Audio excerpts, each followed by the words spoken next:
एक जंगल में खरनखर नामक शेर रहता था।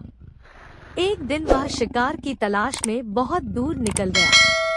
शाम हो चुकी थी। कोई शिकार हाथ नहीं लगा था। ऊपर से वह थक कर चूर हो चुका था। तभी उसे एक गुफा दिखाई पड़ी। वह गुफा के अंदर चला गया। गुफा खाली थी। शेर ने सोचा, अवश्य यहाँ रहने वाला जानवर बाहर गया है। रात होते होते वह गुफा में वापस जरूर आएगा। ऐसा करता हूँ, तब तक यहीं छुपकर बैठता हूँ। जब वह जानवर आएगा तो उसे मारकर खा जाऊंगा और अपनी भूख मिटाऊंगा। वह गुफा में एक कोने में छुपकर बैठ गया। वह गुफा दक्षपुच्छ नामक गीदड़ जैकल की थी।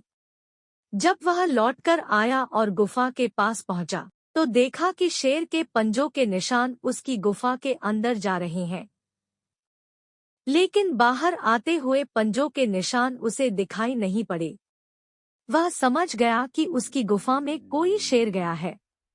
उसे यह भी संदेह था कि वह अब भी अंदर ही बैठा हुआ है।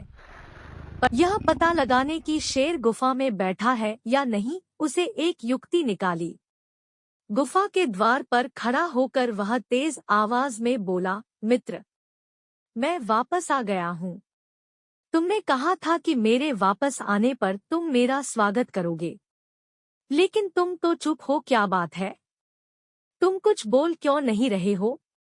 जब गीदड़ की आवाज शेर के कानों में पहुंची, तो उसने सोचा कि ये गुफा अवश्य गीदड़ के आने पर उसका स्वागत करते हुए कुछ कहती है। शायद मेरे यहाँ होने के कारण आज यह चुप है।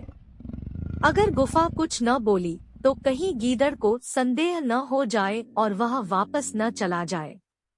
इसलिए वह गरज कर बोला, आओ मित्र, तुम्हारा स्वागत है। जल्दी अंदर आओ। शेर की गरज सुनकर गीदड़ डर गया। वह उल्टे पैर वहां से भाग गया।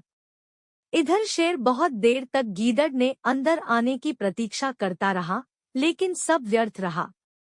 अंत में उसे समझ आ गया कि गीदड़ उसे मूर्ख बनाकर भाग गया है। शेर को अपनी मूर्खता पर बहुत क्रोध आया, किंतु अब वह क्या करता? शिकार उसके हाथ से निकल चुका था। बोलने वाली गुफा कहानी की सीख, बोलती गुफा कहानी मोरल।